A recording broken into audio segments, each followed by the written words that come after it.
বিসমিল্লাহির রহমানির রহিম। সকল প্রশংসা আল্লাহর, সকল ক্ষমতার মালিক আল্লাহ মহান। আসসালামু আলাইকুম আমার সকল ফেসবুকের আপনজন, কেমন আছেন? আমি আপনাদেরই কান্তাপা আবারও চলে আসলাম।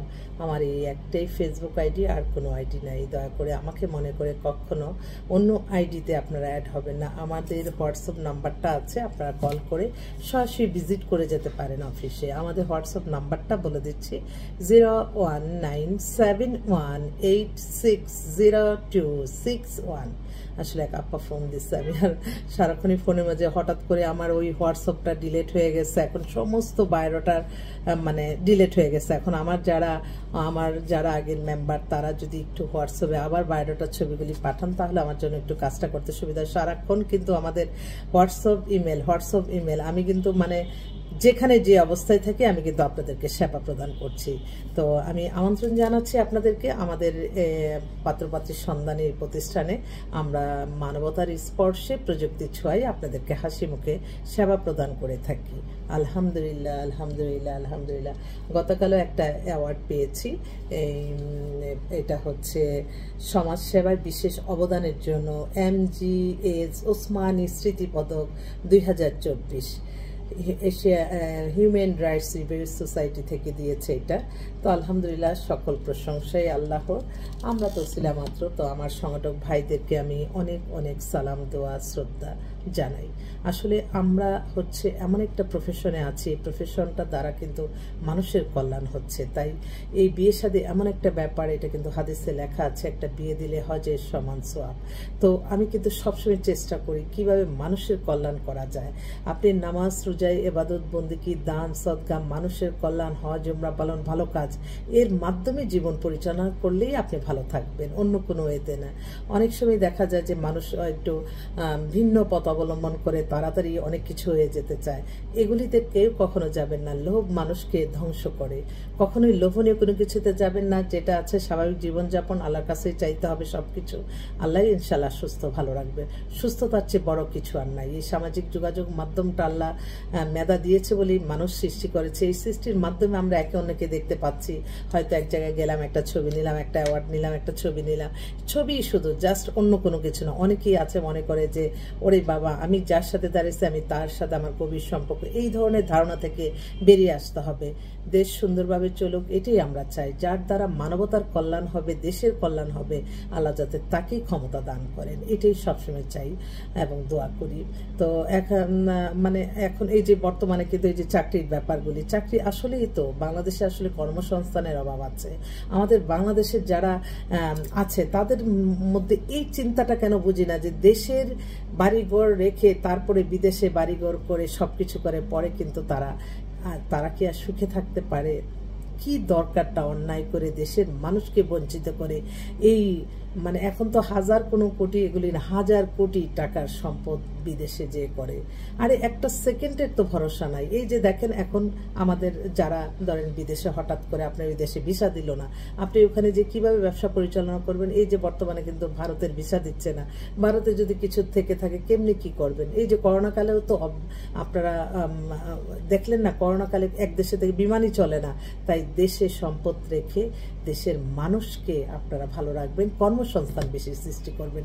আমরা অনেকেই মনে করি, আমি গ্রামে থেকে আসলাম একটা নর্মাল শহর থেকে গেলাম গুলশান থেকে গেলাম আমেরিকায় বাড়ি, আমেরিকা থেকে কবরে। আর কি এত মানুষের এত চাহিদা কেন, এটাই বুঝি না। শুধু আমার সন্তান কি করবে? আরে এখনকার সন্তানরা মা বাবা থেকে শুধু নিতে জানে, দিতে জানে না। কিন্তু আপনি নিজে কষ্ট করে সব বিসর্জন দিয়ে সন্তান করে, কিন্তু আপনি যখন মৃত্যু হবেন তখন কিন্তু এটার ভোগ আপনাকেই করতে হবে, সন্তান না। তাই বেঁচে থাকতে প্রত্যেকটা মানুষকে বলবো, আপনাদের যেটা মূল সেটা আপনারা আল্লাহর সন্তুষ্টি লাভের আশায় নামাজ, রোজা, ইবাদত, বন্দেগী, দান, সদকা, মানুষের কল্যাণ, হজ, উমরা পালন, ভালো কাজ এবং মানুষের জন্য নিবেদিত থাকবেন। এটাই থাকবে আপনার সাথে। আপনি সত্যের মধ্যে চললেই আপনার রহমত বরকত। যেখানেই লোভ থাকবে সেখানে কখনো যাবেন না। লোভে পাপ, পাপে মৃত্যু। আমি প্রত্যেকটা মানুষকে আমি এটা বলি, কারণ কি এই জিনিসটা, এই ধরনের যারা সমস্যাগ্রস্ত আছে তারা প্রত্যেকে এই লোভের জন্যই শেষ হয়। আর বাংলাদেশ এখন সুন্দরভাবে চলছে, সামনে ইনশাল্লাহ আরও চলবে আমরা আশা রাখি। কিন্তু বর্তমানে রাস্তাঘাটের যানজটটা খুবই অসহনীয় সমস্যা পড়ে গেছে। আমার মতে স্কুল, কলেজ, মার্কেট, অফিস এই টাইমগুলি আপনারা মেনটেন করেন। আমি একজন নাগরিক হিসাবে আমার এটা আমি একটু বললাম আর কি। যদি আপনাদের কোনো এই ধরনের আবার এই যে বিভিন্ন জায়গায় ইউটার্ন দিয়ে ঘুরে আসতে তার গন্তব্য যেতে সেইখানে যানজটগুলি হয়, এই যে আগের যেই রাস্তাঘাটের যেই পরিস্থিতি, এটা একটু ট্রাফিক ব্যবস্থা একটু পরিবর্তন করা দরকার। তা না হলে মানুষ আর কর্মক্ষম সব চলে যায় এই রাস্তায় বসে বসে। তেল নষ্ট হয়, গ্যাস নষ্ট হয়, সব কিছু নষ্ট হয়। অতএব রাস্তাঘাটে আপনারা এই জিনিসগুলি যদি আপনারা দেখা যায় অফিস আদালতের টাইম একটা, মার্কেট টাইম একটা, কলেজ ইউনিভার্সিটি টাইম একটা, এটা মেনটেন করে নেক না, তাহলে মানে অনেক সমস্যা এখন যানজটে। আর আমরা কি চাই? আমরা চাই আমরা সাধারণ মানুষ আমরা কখন মনে করব যে আমরা ভালো আছি? স্বাধীনতা ভালো, কিন্তু আমরা স্বাধীনতা উদযাপন করতে যেয়ে যদি আরেকটা মানুষকে ক্ষতি করে ফেললাম, তাহলে তো এই স্বাধীনতা তো আমাদের ঠিক না। দ্রব্যমূল্য নিয়ন্ত্রণ, এই যে জিনিসগুলি যদি আল্লাহ আমাদের হাতের নাগালে রাখে জিনিসগুলি, তাহলে মৌলিক চাহিদাগুলি যদি মানুষের পূর্ণ হয়, আয় এবং ব্যয়ের সাথে যদি সামঞ্জস্য থাকে, কর্মহীন মানুষ সবচেয়ে অপরাধী, তাড়াতাড়ি জড়ায়। সেজন্য সংস্থান বেশি করতে হবে। চাকরির বয়স ঠিক আছে দেন না, 40-35 পর্যন্ত চাকরি, ওরা সরকারি চাকরি যদি হয় লোক, তাহলে ব্যবসা করবে। আর ব্যবসারও যে এখন বর্তমানে এক জায়গায় আপনি ব্যবসা করতে যাবেন, একটা দোকান দিবেন, সেখানে 20 লাখ 30 লাখ টাকা অ্যাডভান্স যাবে।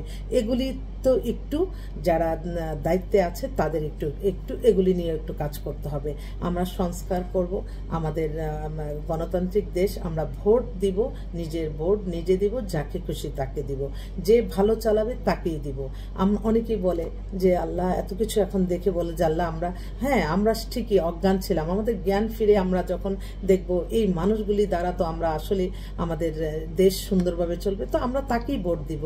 এই ছোট ছোট ব্যাপারগুলি আমাদের ভাবতে হবে।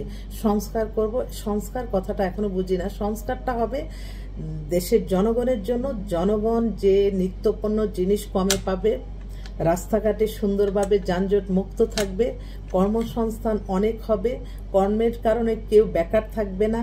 স্কুল, কলেজ, মসজিদ, মাদ্রাসা, এতিমখানা এগুলির প্রতি যারা ক্ষমতায় থাকবে তাদের একটু সাহায্য সহযোগিতা থাকবে। বিশেষ করে যারা দিনের জন্য কাজ করে মসজিদ মাদ্রাসাগুলি যাতে কখনো কারো কাছে সাহায্য নিয়ে যাতে না চলতে হয়, সেরকম একটা ফান্ড সরকারিভাবে থাকবে। তাহলেই দেখবেন দেশে ইসলামের প্রতি যত মানুষ বুঝবে, ততই মানুষ শান্তিময় থাকবে। এটা পরীক্ষিত যে আল্লাহর সন্তুষ্টি লাভের আশায় কাজ করবে, তার ভিতরে কখনো অন্যায় অপরাধ জন্মাবে না। সবাই ভালো থাকবেন, আসবেন আমাদের অফিসে ইনশাআল্লাহ। আসসালামু আলাইকুম।